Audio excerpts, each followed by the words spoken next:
Pastor Hernandes, muito obrigado por estar aqui, nossa presença, viu? É uma honra para nós. A minha pergunta ela é dividida em duas partes. Uma realidade nossa aqui, no mundo, eu creio, é a família que eu chamo mosaica.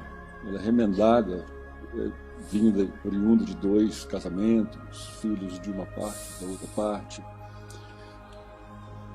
Então, a minha pergunta é a seguinte: de que forma o senhor vê que a igreja pode receber e ajudar essas famílias? E como que, no caso, as diferentes doutrinas que estão intrínsecas em cada igreja pode contribuir para essas famílias, né, continuarem a caminhada? Obrigado pela sua pergunta. Veja bem, qualquer igreja evangélica pressupõe que ela tem a Bíblia como sua única regra de fé e prática. Se não tem, não pode ser chamada de uma igreja evangélica. Então, o que a Bíblia diz é que Deus instituiu o casamento. E o casamento, segundo instituído por Deus, ele tem 4 pilares. Primeiro, é um casamento heterossexual. Por isso deixa o homem seu pai e sua mãe, se une a sua mulher, tornando-se os dois uma só carne. Então, homem com homem, mulher com mulher, não constitui um casamento dentro da perspectiva de Deus. Segundo, o casamento é monogâmico. Deixa o homem, seu pai e sua mãe, se une à sua mulher, não às suas mulheres. De tal maneira que tanto a poliginia, um homem ter mais de uma mulher, quanto poliandria, uma mulher ter mais de um homem, está fora do projeto de Deus. Terceiro, o casamento é monossomático. Os dois se tornam uma só carne. Em outras palavras, sexo antes do casamento é fornicação, é pecado. Sexo fora do casamento é adultério, é pecado. Sexo no casamento é ordenança divina. De tal maneira que ter sexo antes e fora do casamento é pecado. Não ter sexo no casamento também é pecado.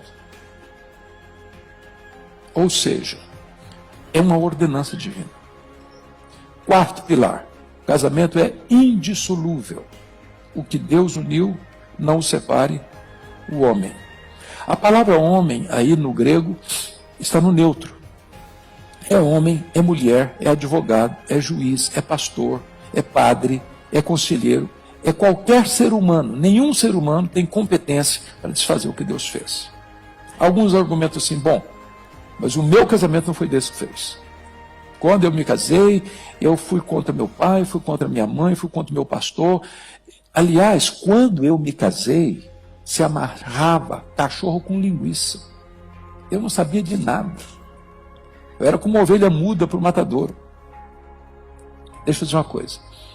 Ainda que alguém não tenha consultado a Deus ou desobedecido os pais ao se casar, tendo se casado, Deus ratificou aquela aliança. De tal forma que ninguém tem a autoridade de divorciar-se em nome de Deus, dizendo que Deus está nesse negócio. Agora, a Bíblia diz que tem 2 cláusulas para um divórcio. E isso está na nossa confissão de fé, como símbolo de fé. Primeiro, infidelidade conjugal. Mateus 19, 9.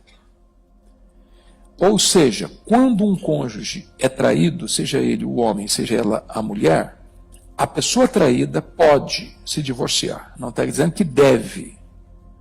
O divórcio não é ordenança. O divórcio é permissão. Deus não instituiu o divórcio, Deus instituiu o casamento. Mas, por causa da dureza do coração, algumas pessoas não perdoam a infidelidade e então abrem um caminho para o divórcio para a pessoa traída. Segunda cláusula é abandono irremediável. 1 Coríntios 7, versículo 15. Quando José e Maria, hipoteticamente, se casam. E o José diz para Maria assim: Maria, eu não quero mais ficar casado. Eu não quero morar com você mais. Eu não quero ficar mais com você. Eu vou embora. Sai de casa, arruma as malas e some. A Maria que foi abandonada não está obrigada a viver debaixo desse jugo. Porque o José que estava casado com ela não quer mais ficar casado com ela. Abandonou-a. Então ela está livre. Ou vice-versa. Se foi a Maria que abandonou o José está livre. Portanto, o Novo Testamento estabelece essas duas cláusulas exceptivas. Ou adultério ou abandono. Mas aí vem uma questão que eu acho que está dentro da sua pergunta. A pessoa disse: bom, pastor, mas e o meu caso? Não teve infidelidade, não teve abandono. Só que eu já estou divorciado e eu já estou casado de novo. E o que eu faço agora? Não tem saída para mim? Não tem cura para mim? Estou condenado? Estou perdido? Veja bem, essa é uma situação que não tem consenso entre os evangélicos. Entretanto, nós entendemos, e eu não conversei com o meu pastor aqui para saber a posição dele, mas eu creio que ele deva pensar como eu, é que só existe um pecado sem perdão, que a Bíblia menciona. Esse pecado chama-se blasfêmia contra o Espírito Santo. Em outras palavras, também é dito em Hebreus 6, 4 a 6, que é a apostasia, é um abandono irreversível, deliberado, consciente, afrontoso à fé cristã. Alguém que um dia professou a fé cristã, que foi membro da igreja, que foi batizado, que frequentou a igreja, que às vezes até pregou, que até foi líder da igreja, e que depois vira as costas. Eu não creio mais, eu abomino isso. Que rejeita Cristo, escarnece da graça, pisa o evangelho. Essa pessoa que caiu assim não tem mais arrependimento para a vida. Por quê? Porque nunca houve nela sinais de arrependimento, não houve nela qualquer disposição de quebrantamento, de arrependimento. Mas imagine um casal que se divorciou por outros motivos, ou porque não eram crentes ainda, ou porque estavam muito fracos na fé e não pautavam a sua vida pelas Escrituras, ou porque não receberam devida orientação na época que tomaram essa decisão, mas que tomaram a decisão. Se divorciaram. E que vieram casar de novo, a constituir nova família, outros filhos. Então, o que fazer? Dentro da sua pergunta. O papel, penso eu, da igreja é terapêutica. É de cura, é de acolhida, é de restauração. Não dá mais para voltar, não dá mais para desfazer. Não dá mais. O que vai acontecer com esta família? Vai sofrer as consequências do seu erro. Vai pagar um alto preço, não tenha dúvida disso.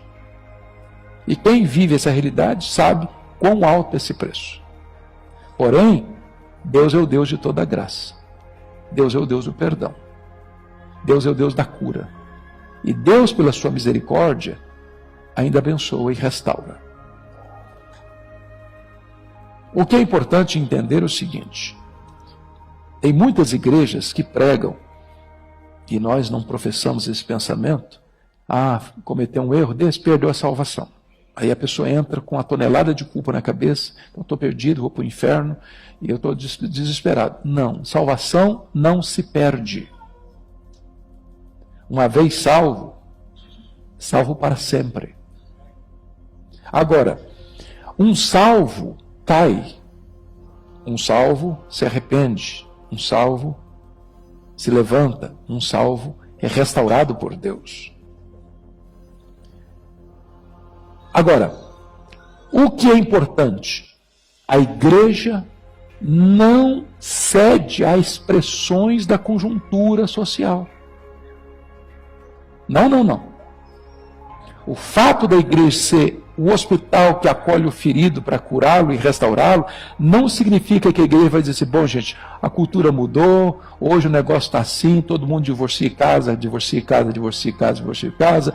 Há poucos dias eu estava no interior de São Paulo e fiquei sabendo de um líder religioso que estava no 7º casamento. Não, não, não, não. A igreja vai manter-se firme na sua posição.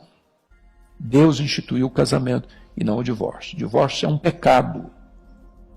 Deus abomina o divórcio. Divórcio só acontece por dureza do coração. Então a igreja não se acostuma com isso, não se adequa a isso, não aplaude isso, não aprova isso, não põe nas suas normas que agora vale qualquer coisa, em absoluto. Em absoluto. Os princípios e os preceitos de Deus, numa linguagem de um ex-ministro brasileiro, de um neologismo, são imexíveis. Imexíveis. Não dá para mudar, não dá para arrancar os marcos. Eu não sei se eu fui claro na resposta.